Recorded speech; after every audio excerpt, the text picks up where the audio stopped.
towards the latter part of his run in WWE, he got it. You know, he kind of became a little bit of a comedy act. Rewind, recap, relive. For over 50 episodes, the revolutionary force in wrestling interview.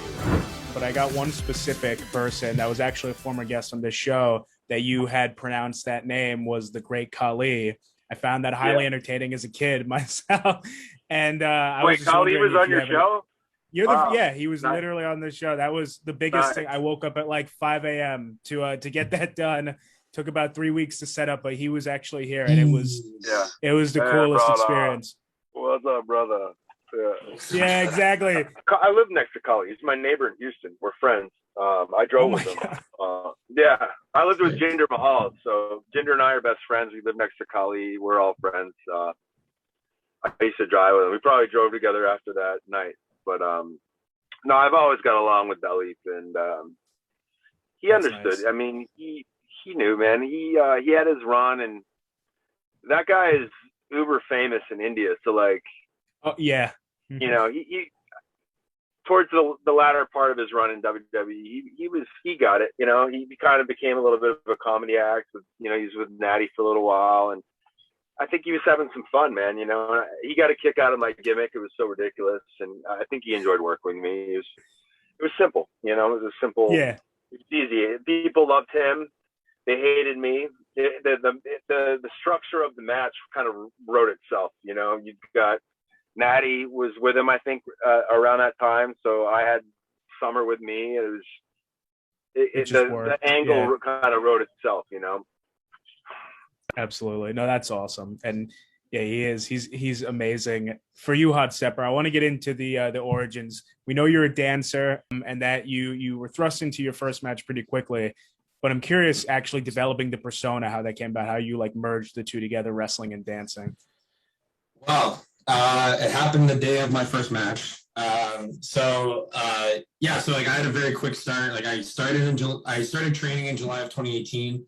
Before that, I'd done one seminar with British Strong Style, which was a lot of fun because they were just focusing on different athletic drills and movements.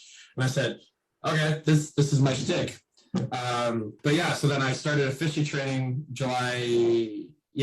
sometime in July, and I went to 2 training sessions, and then 2 months went by where I didn't go to training just because I got sick, and then I was working, and so there was just a lot that happened in those 2 months that prevented me from going to Montreal to train.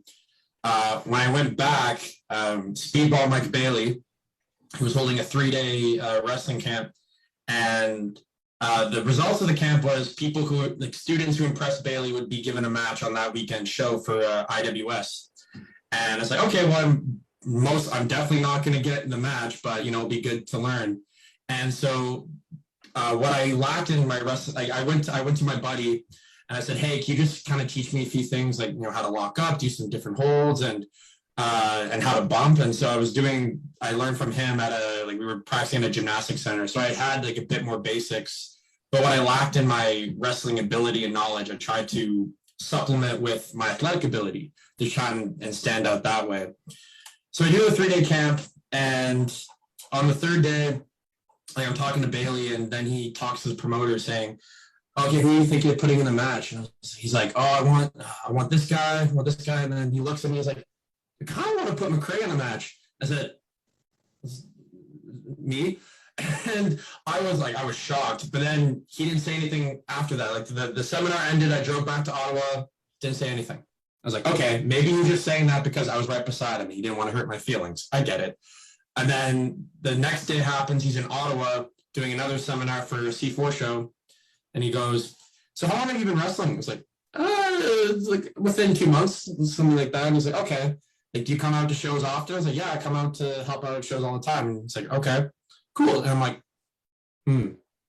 interesting. Why is he asking me this?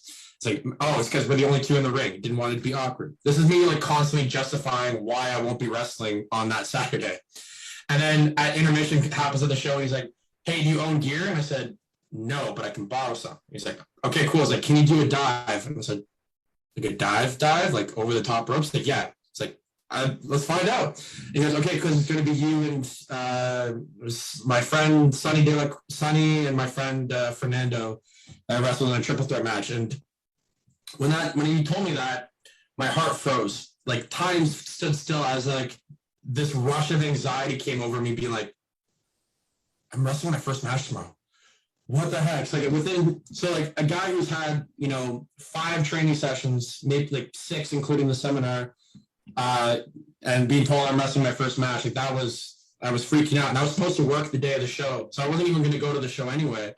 But then I called my boss. I was like, "Yo, I can't come into work. I'll come in Sunday, but I gotta go live my dream." So,